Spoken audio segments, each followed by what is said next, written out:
এমন চটপটা আমসত্ত্ব পেলে কিন্তু এটা শুধুই খাওয়া যায়। আজকে আপনাদের সাথে শেয়ার করছি একদম টক ঝাল মিষ্টি আমসত্ত্বের রেসিপি। কাঁচা আম ফুরিয়ে যাওয়ার আগে অবশ্যই এই আমসত্ত্বটা ট্রাই করে দেখবেন। আশা করি ভীষণ ভালো লাগবে। তো এই দুর্দান্ত স্বাদে আমসত্ত্ব তৈরি করার জন্য প্রথমেই লাগবে আমাদের প্রধান উপকরণ আম। আমগুলো একবার প্রথমে খুব ভালোভাবে জল দিয়ে ধুয়ে পরিষ্কার করে নিয়েছি। তারপর এভাবে ওপরটা একটু ছাড়িয়ে নেওয়ার পর খোসাটা সম্পূর্ণভাবে ছাড়িয়ে নেব। আপনারাও নিজেদের পরিমাণ অনুযায়ী এখানে আমটা নেবেন। আমি এখানে 700 গ্রামের মতো আম নিয়েছি। তো সব খোসা ছাড়িয়ে নিয়েছি। এখন আমগুলোকে টুকরো করে নেব। টুকরো করাটা দেখালাম না, সবাই তো টুকরো করতে পারে। এখন এই আমগুলোকে দিয়ে দিচ্ছি একটা প্যানের মধ্যে। এখন এর মধ্যে অল্প একটু জল দিয়ে আমটাকে সেদ্ধ হতে দেব। আম সেদ্ধ হতে কিন্তু খুব একটা বেশি সময় লাগে না, আর খুব একটা বেশি জলেরও প্রয়োজন পড়ে না। তাই অল্প জল দিয়েই ঢাকা চাপা দিয়ে আমটাকে সেদ্ধ করে নেব। আপনারা চাইলে এটা প্রেশার কুকারেও তৈরি করে নিতে পারেন, তবে এইভাবে তৈরি করলে বেশি ভালো হয়। তো দেখুন, আমটাকে আমি মিনিট 15 মতো এখানে সেদ্ধ করে নিয়েছি। আর যেহেতু ছোট ছোট টুকরো করে কেটে রেখেছিলাম, খুব তাড়াতাড়ি সেদ্ধ হয়ে গেছে। এখন একটা স্প্যাচুলার সাহায্যে খুব ভালোভাবে ম্যাশ করে দিচ্ছি।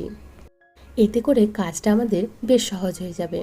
বেশ খানিকক্ষণ এভাবে ম্যাশ করে দেওয়ার পর দেখুন, আমটা কিন্তু খুব সুন্দরভাবে ম্যাশ হয়ে গেছে এবং এর মধ্যে কিন্তু অতিরিক্ত জল একেবারেই নেই। জল যদি এখানে বেশি দেওয়া হয় সেক্ষেত্রে আমসত্ত্বটা তৈরি করতে কিন্তু বেশি সময় লাগবে, আর কম জল দিলে আমসত্ত্বটা খুব তাড়াতাড়ি তৈরি হয়ে যাবে। দেখুন, খুব ভালোভাবে ম্যাশ করে নিয়েছি। এখন একটা ছাঁকনির মধ্য দিয়ে এটাকে ছেঁকে নেব। যেহেতু ভীষণ গরম আছে, কোনোভাবে মিক্সিতে দেবেন না, এভাবে ছাঁকনির মধ্য দিয়েই কিন্তু ছেঁকে নেবেন। তাহলে সমস্ত দানা অংশ বা আটির যে খোলার অংশটা থাকে সেটা খুব ভালোভাবে বাদ হয়ে যাবে এবং খুব সহজেই কিন্তু হয়ে যায়। দেখুন, আমি এভাবে করছি, এভাবে আপনারাও করে নেবেন, তাহলে খুব সহজেই কিন্তু আমের পাল্পটা বেরিয়ে যাবে। দেখুন, একদম সুন্দর পাল্প আমাদের বেরিয়ে গেছে। এখন এই আমের পাল্পটাকে নিয়ে নিচ্ছি একটা প্যানের মধ্যে। তো সমস্ত আমের পেস্ট বা আমের পাল্পটাকে আমি এখানে নিয়ে নিয়েছি। এখন এর মধ্যে আরও কিছু উপকরণ মিশিয়ে নেব। প্রথমে দিয়ে দিচ্ছি এখানে লবণ। আমের পরিমাণ অনুযায়ী এখানে লবণটা ব্যবহার করবেন। দিয়ে দিচ্ছি সামান্য একটু পরিমাণে গোলমরিচের গুঁড়ো, আর দিচ্ছি চিনি। আমি এখানে 1 কাপ পরিমাণে চিনি ব্যবহার করেছি, তবে আপনারা নিজেদের পরিমাণ অনুযায়ী এখানে চিনিটা ব্যবহার করবেন। আমি যেহেতু একটু টক মিষ্টি ঝালের মধ্যে করছি, তাই চিনির পরিমাণটা একটু কম দিয়েছি। যদি আপনাদের মনে হয় যে একটু বেশি প্রয়োজন, সেক্ষেত্রে একটু বেশিও দিয়ে দিতে পারেন। তো এখন সমস্ত কিছু খুব ভালোভাবে একসাথে নেড়েচেড়ে মিশিয়ে নিয়েছি। দেখুন, চিনিটা সম্পূর্ণ গলে গেছে, আর খুব সুন্দর আমাদের ঘন এখানে আমের পাল্পটাকেও রেডি করে ফেলেছি। এখন অল্প একটু দিয়ে দিলাম ফুড কালার।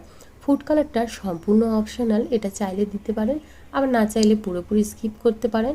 টেস্টের কোনো রকম হেরফের হয় না। যেহেতু আমরা কাঁচা আমের আমসত্ত্ব তৈরি করছি, তাই একটু ফুড কালার দিয়েছি দেখার সৌন্দর্যের জন্য।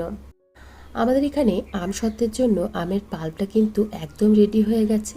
যেহেতু আমরা আম সেদ্ধ করার সময় জলটা কম দিয়েছিলাম, তাই এটা বেশ খুব একটা নাড়াচাড়া করতে হয়নি। খুব কম সময়ের মধ্যেই তৈরি হয়ে গেছে। এখন দিয়ে দিচ্ছি বেশ খানিকটা চিলি ফ্লেক্স। আচ্ছা, ঝালের পরিমাণটা আপনারা অবশ্যই নিজেদের পরিমাণ অনুযায়ী ব্যবহার করবেন। আমি একটু ঝাল ঝাল তৈরি করছি, তাই একটু বেশি পরিমাণে চিলি ফ্লেক্স ব্যবহার করেছি। আপনারা চাইলে কিন্তু এখানে লঙ্কার গুঁড়ো ব্যবহার করতে পারবেন, তবে চিলি ফ্লেক্স দিলে দেখতে খুব সুন্দর হয়, তাই চিলি ফ্লেক্সটাই ব্যবহার করেছি। এখন খুব ভালোভাবে নেড়েচেড়ে সমস্ত কিছু একসাথে মিশিয়ে দিয়েছি। দেখুন কতটা সুন্দর তৈরি হয়েছে। ঝাল, লবণ এবং মিষ্টির পরিমাণটা যদি ব্যালেন্সে থাকে, তাহলে এই আমসত্ত্বটা খেতে কিন্তু অসাধারণ হয়। এখন দুটো থালার মধ্যে আমি অল্প একটু সাদা তেল ব্রাশ করে নিচ্ছি। এর মধ্যেই আমি আমসত্ত্বগুলো তৈরি করব, তাই অল্প একটু সাদা তেল ব্রাশ করে নেবেন, সর্ষের তেল দেবেন না। সাদা তেল ব্রাশ করে নেওয়ার পর এই থালার মধ্যে আমসত্ত্বের যে পেস্টটা আমরা তৈরি করেছিলাম বা আমের পাল্পটা যে তৈরি করে রেখেছিলাম, সেটা বেশ খানিকটা দিয়ে দিলাম। আমি একটু পাতলার মধ্যে তৈরি করছি, তাই খুব একটা বেশি দিলাম না, এভাবে পাতলা করেই ছড়িয়ে দিলাম। তো দুটো থালার মধ্যে আমি একইভাবেই দিয়ে দিয়েছি। তারপর রোদ্দুরে শুকিয়ে নিয়েছি প্রায় 1 দিনের মতো। যেহেতু ভীষণ রোদ্দুর রয়েছে, তাই 1 দিনের মধ্যেই খুব ভালোভাবে শুকিয়ে যাবে। তো এখন দেখুন কতটা সুন্দর শুকিয়ে গেছে এবং আমসত্ত্বটা আমাদের একদম রেডি। একদম পারফেক্ট আমসত্ত্ব কিন্তু আমাদের তৈরি হয়ে গেছে। দেখুন হাতের এপার ওপার কিন্তু দেখা যাচ্ছে, এতটাই সুন্দর হয়েছে। এখন এটাকে আমি কেটে কেটে পিস পিস করে রেখে দেব। আপনারা চাইলে এভাবেও রাখতে পারেন, তবে পিস পিস করে রাখলে বেশি সুবিধা। আমি এভাবে কেটে নিলাম, এরপর এভাবে রোল করে নিচ্ছি। আপনারা আপনাদের ইচ্ছে মতো যেমন খুশি রাখতে পারেন। খেতে যতটা অপূর্ব হয়, দেখতেও কিন্তু ততটাই সুন্দর হয়। ভিডিওটি ভালো লেগে থাকলে অবশ্যই ট্রাই করে দেখবেন। আশা করি আপনাদেরও ভীষণ ভালো লাগবে। আজকে তাহলে এখানেই বিদায় জানাচ্ছি। আবারও হাজির হয়ে যাব অন্য কোনো দিন অন্য কোনো রেসিপি নিয়ে। ভালো থাকবেন, সুস্থ থাকবেন এবং ভিডিওটি সম্পূর্ণ দেখার জন্য আপনাদের সবাইকে অসংখ্য ধন্যবাদ। বাই।